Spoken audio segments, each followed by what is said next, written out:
Danışmaq istəyirik. Studiyamızın qonağı politolog Rəşad Bayramovdur. Rəşad bəy, xoş gördük sizi, xoş gəlmişsiniz. Xoş gördük. İlk olaraq istəyirəm ki, elə Hexetin açıqlaması ilə başlayaq. Deyir ki, biz əməliyyatlara elə təzə başlayırıq. İtkilər olacaq, çünki əməliyyatları yüksələn xəttlə davam etdirir. İtkilərin olması da gözləniləndir. Quru əməliyyatları ilə bağlı artıq bir müddətdir danışılır. Əslində münaqişənin başladığı ilk günlərdən bu ehtimal səsləndirilirdi. Masada var idi, amma görünür ki, Amerika Birləşmiş Ştatları hələ bununla bağlı tam qərar verməyib. Çünki elə onların özlərini açıqlamasında da müəyyən bir qərarsızlığın hələ də götür-qoy edildiyini biz görə bilirik, sezə bilirik verilən açıqlamalarda. Həm Trump, həm Hexet, həm mətbuat xidmətindən bu cür yanaşmalar sərgilənir. Nə düşünürsünüz? Quru əməliyyatları ilə bağlı qərar nə zaman veriləcək, ehtiyac varmı? Amerika Birləşmiş Ştatları yeni başlayırıq deyəndə onu mu nəzərdə tutur? Düşünmürəm ki, o nəzərdə tutsun. Amerika Birləşmiş Ştatlarının indi quru əməliyyatlarına başlamağı faktiki olaraq belə deyək, fayda verəcək bir əməliyyat olmaz. Çünki ortada nümunələr var, ortada İraq nümunəsi var, ortada Əfqanistan nümunəsi var və hər iki nümunədə də Amerika Birləşmiş Ştatları olduqca çoxlu sayda əskərlərin itirilməsi ilə üz-üzə gəliblər və indi də Amerika Birləşmiş Ştatlarında onsuz da daxildə İranla başlayan müharibə ilə bağlı fikir ayrılıqlarının ortada olduğu bir vaxtda, onsuz da Trumpın bu əməliyyatlara başlamasının lüzumsuzluğu ilə bağlı iddiaların daha geniş vüsət aldığı bir vaxtda həm də quru əməliyyatlarına başlayıb Amerikaya davamlı şəkildə əskər ölülərinin gətirilməsi təbii ki, Trump üçün sözün əsl mənasında baş ağrısına çevrilir. Xüsusən də o nəzərə alaq ki, bu il həm də Amerika Birləşmiş Ştatlarında aralıq seçkilərdir və Trumpın özünün belə deyək, nüfuzu masadadır və bu və ya digər şəkildə aralıq seçkilərində demokratların konqresdə üstünlük qazanacağı halda artıq indidən Trumpla bağlı impeachment qərarlarının ortaya çıxması açıq şəkildə belə deyək, ortaya qoyulur, bəyan edilir və bütün bunlarda təbii ki, Amerika Birləşmiş Ştatlarının indiki hakimiyyəti kifayət qədər ətraflı şəkildə götür-qoy edir. Təbii ki, Amerika Birləşmiş Ştatlarının ümumiyyətlə planında uzun müddətli müharibə yox idi. Yəni, ABŞ-ın biz müharibə başlayanda da bu haqda çox danışmışıq. Amerika Birləşmiş Ştatlarının İran ətrafına yığdığı hərbi güc faktiki olaraq bir neçə müddət müharibənin aparılmasına hesaplanan bir hərbi gücü idi. İndi dünən biz artıq eşidirik ki, 3-cü aviadaşıyıcı da İran sahillərinə doğru artıq hərəkətə başlayıb, yanalıb və nəticə etibarilə bu onu deməyə əsas verir ki, indiki mərhələdə Amerika Birləşmiş Ştatlarının özünün də əslində prinsipi etibarilə uzun müddətli müharibə marağı yoxdur.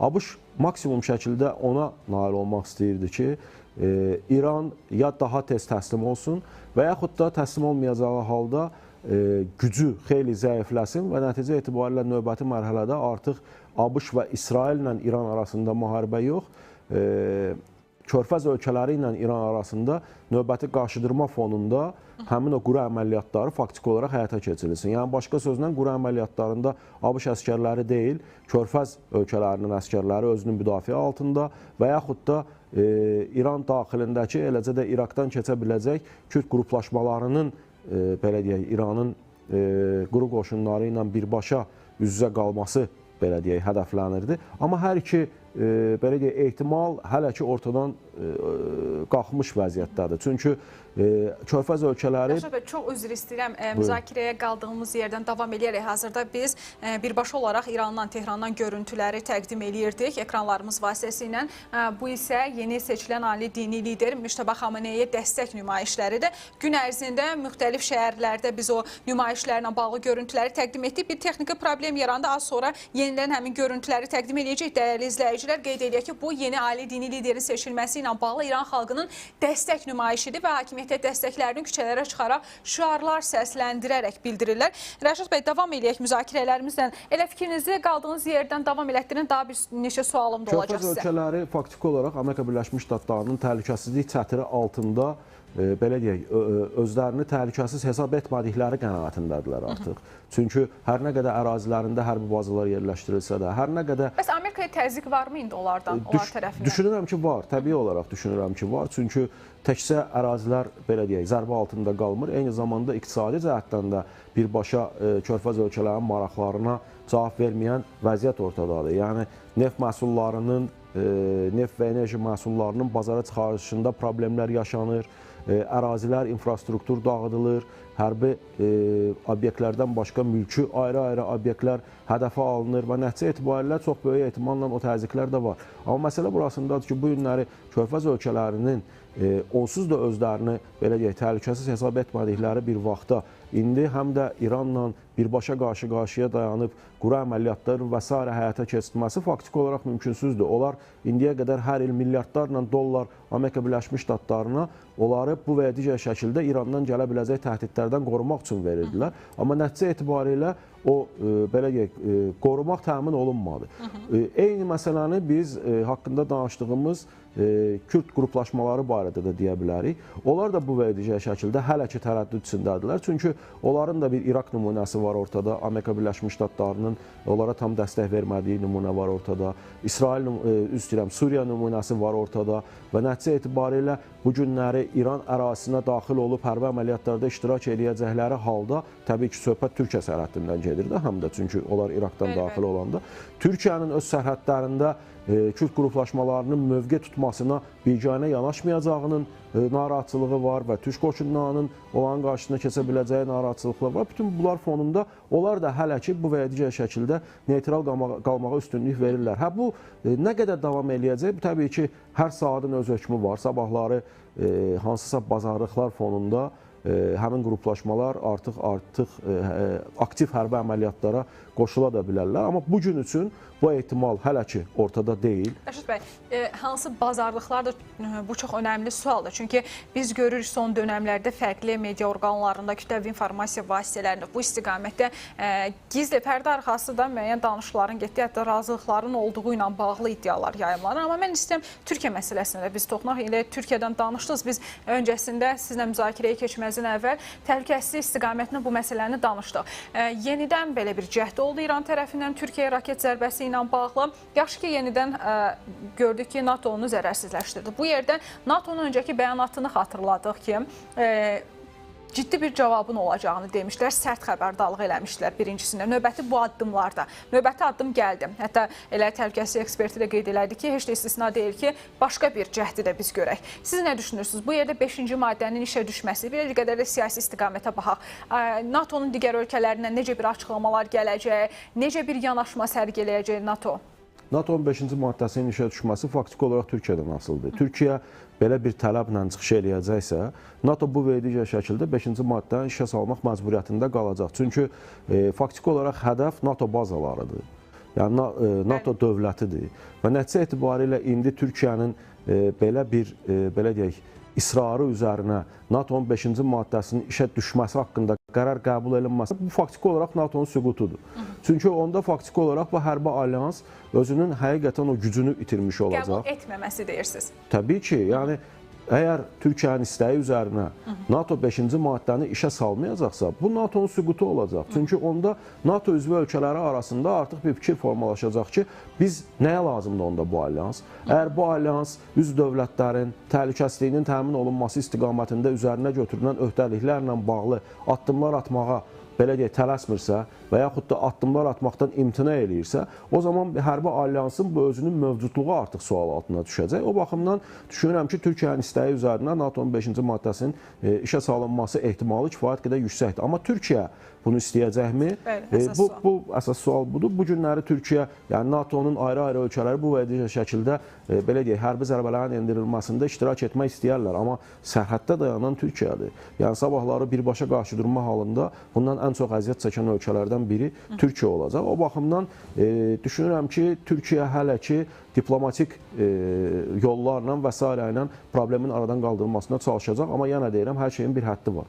Yəni hələ ki insan ölümü yoxdur, hələ ki infrastruktur dağıdılması ilə bağlı hallar müşahidə olunmuyor. Amma o davamlı şəkil alacaqsa, bu və digər şəkildə hansısa obyektlər zərbə altına qoyulacaqsa, təbii ki, Türkiyə dayanmayacaq və 5-ci maddənin işə salınması üçün müraciət ediləcək və onların cavabından asılı olmayaraq da özü də birbaşa özünün müdafiə hüququndan istifadə edərək müvafiq addımlar atmaq məcburiyyətində qalacaq. Və çox böyük ehtimalla bu İran tərəfinin də diqqətinə çatdırılır. Və gün ərzində hələ ki Müdafiə Nazirliyindən bir reaksiya gəlib Türkiyədən və eyni zamanda Xarici İşlər Naziri Hakan Fidanın Ceyhun Bayramovla telefon danışığı başlayıb. Yenə də bu məsələlər müzakirə edilib. Qarşıdakı dəqiqələrdə başqa hansı reaksiyalar gələ bilər Türkiyədən? Bu dəfə daha sərt olacaq deyirsiniz. Yanaşma ritorika həqiqətən də Rəcəb Tayyip Ərdoğandan ilk dönəmlərdə gələn reaksiya da, ritorika da sərt idi. Bu dəfəki ritorikanın daha sərt olduğunu düşünərəkdən necə bir izlənim olacaq, necə bir mənzərə olacaq? İran tərəfinin, belə deyək, hadisəyə reaksiyasından asılıdır indi daha çox hər şey. Yəni, təbii ki, Türkiyə tərəfi artıq özünün mövqeyini ortaya qoyub və bu ikinci hadisədən sonra bir daha sərt formada bunun davam eləyəcəyi halda hansı addımlara yatırıb çıxara biləcəyi ilə bağlı bəyanatını da verib. İndi, belə deyək, İranın mövqeyinin nədən ibarət olmağı burada çox vacibdir. Yəni, biz, məsələn, dünən gün ərzində Pezeşkiyanın Prezident İlham Əliyevə zənginə şahidlik etdik. Təbii ki, hər kəs istəyərdi ki, ilk andan etibarən o zəngi olsun. Azərbaycan xalq olaraq, dövlət olaraq, millət olaraq Pezeşkiyana münasibəti ortadadır və onun hadisələr baş verən kimi zəng etməsi daha, belə deyək, effektli nəticələr verə bilərdi. Amma gec də olsa bu zəng oldu və nəticə etibarilə araşdırılacağı haqqında bir bəyanat da verildi. İndi o məsələləri müzakirə eləmək istəmirəm. Araşdırılacaq, araşdırılmayacaq, Sepah nəyi araşdıracaq orada. Bunlar öz yerində, amma eyni tutumu Türkiyəyə qarşı da göstərmək məcburiyyətindədir İran. Yəni, əgər davamlı şəkildə yox, biz deyilik bunu eləyən, deyib dalınca hərbi güc strukturları müstəqil hərəkət edirlər, deyib faktiki olaraq nəyisə belə deyək, üzərindən atmaq mümkün deyil. Amma bu dəfə yeni... Bu ərazi sənin ərazindir. Bəli, amma yeni ali dini lider də seçilib. Yəni, artıq ölkənin bir rəhbəri də var. Bu dəfə artıq İranın həmçinin də bu addımları ilə bağlı daha fərqli bir də, belə deyək, mövqeyi olmalıdır. Fərqli bir açıqlaması da olmalıdır ki, bundan sonra həqiqətən də gözləyirsinizmi o cür addımları? Ən azından gözlənti ondan ibarət olmalıdır ki, Sepahın öz başınalıqlarına son qoyulmuş olsun. Yəni, indiyə qədər qəbul eləmirdiniz müvəqqəti şuranı, belə deyək. Özünüz istədiyiniz addımları atırdınız. İndi sizin dəstəklədiyiniz namizəd artıq ali dini liderdir. Vahid komandanlıq var. Yəni, ali dini lider həm də ali baş komandandır da İran konstitusiyasına görə. Vahid komandanlıq var və bu digər şəkildə artıq, belə deyək, addımlarında diqqətli olmaq məcburiyyətindədir Sepah. Yəni, sən öz ərazisindən sənə qarşı istifadəyə imkan verməyən ayrı-ayrı ölkələri hədəf alan əməliyyatlar keçirirsənsə, indiyə qədər bu məsuliyyət ancaq Sepahın üzərində qalırdısa, necə ki, Pezeşkiyan faktiki olaraq bəyan eləmişdi ki, müstəqil hərəkət edirlər, artıq onların bu və digər hərəkəti onların müstəqil hərəkəti kimi qəbul olunmayacaq. Çünki yenə deyirəm, artıq ölkənin yeni ali dini lideri var və siz o cür addımlarla Sepah Bəsiş tərəfindən bu cür addımlar davam eləyəcəksə, bu faktiki olaraq yeni seçilmiş lideri də məsuliyyət altına qoymaq deməkdir. Bəs Körfəz ölkələri ilə bağlı məqamlarda biz nələrin dəyişdiyini görə bilərik. Əslində, siz bir qədər bayaq danışdınız Körfəz ölkələrinin yanaşmasını, Amerika Birləşmiş Ştatları ilə münasibətlərinə toxundunuz. Bundan sonraki dönəmdə bir qədər də istəyirəm ki, ümumilikdə baxaq münaqişənin vəziyyətinə, mənzərəsinə. Çünki bu 10 günə yaxın dönəmdir və bu dönəmdə bir çox şey dəyişdi. Həm Körfəz ölkələrində çox şey dəyişdi. Amerika Birləşmiş Ştatlarının, İsrailin hücumları ilə bağlı deyə bilərik. İranın hücumları, xarakterlər dəyişdi, fərqli obyektlərə zərbələr endirildi. Körfəz ölkələri ilə bağlı son günlərdə biz görürük ki, İranın əməliyyatları sanki bir qədər səngiyib. Nəyə görədir sizcə? Körfəz ölkələrinin bu istiqamətdə atdığı addımlar, bundan sonraki dönəmdə onlar yəqin ki, əməliyyatlara qoşulmaz, eləmi? Siz necə dəyərləndirirsiniz? İran gec də olsa başa düşdü ki, ətraf ölkələri zərbə altında qoymaqdan faktiki olaraq, belə deyək, özünə qarşı cəbhəni genişləndirir. Yəni, ayrı-ayrı Körfəz ölkələri öz ərazilərində Amerika Birləşmiş Ştatlarının hərbi bazası olmasına baxmayaraq, həmin bazalardan İrana qarşı istifadəyə faktiki olaraq imkan verməmişdilər. O cümlədən öz hava məkanlarını da və bunu Amerika Birləşmiş Ştatlarına da demişdilər. Təkcə İrana söz verməmişdilər. ABŞ-yə də demişdilər ki, bizim ərazimizdən hərbi baza və yaxud da hava məkanımızdan İran üzərinə hərəkət olmayacaq və bunu da axıracan, belə deyək, sözlərinə sadiq qaldılar. İran tərəfinin bu istiqamətdə hədəf almasından sonra biz ayrı-ayrı Körfəz ölkələrinin artıq özünün müdafiə hüququ ilə bağlı bəyanatlar verməsinə şahidlik etdik. Hakan Fidanın bəyanatını xatırlayırıq. Dedi ki, bizdə olan məlumata görə Körfəz ölkələri müharibəyə qoşulmaqla bağlı müəyyən danışıqlar aparırlar və belə deyək, təəssüf ki, bu məlumatlar da həqiqətə daha yaxındır. Yəni, bunu faktiki olaraq İran özü üçün etmişdi və indi zərbələrin, belə deyək, sayının azalması iki şeydən xəbər verə bilər prinsipi etibarilə. Əsas güc İsrail və ABŞ qüvvələrinə qarşı yönəldilməsi ki, boş-boşuna onsuz da tükənməkdə olan raket və s. daha çox belə deyək, dağıtmamaq naminə. İkincisi, təhlükə gəlmədiyi üçün həmin ərazilərdən. O baxımdan burada Körfəz ölkələrinin bu və digər şəkildə prosesə qoşulub-qoşulmayacağı İranın bundan sonraki tutumundan və davranışlarından asılı olacaq. Yəni, təsəvvür eləyək də, Körfəz ölkələridir, ərazilərində hərbi bazalar var. Bu hərbi bazalar onların müdafiəsində iştirak eləmir, Körfəz ölkələrinin.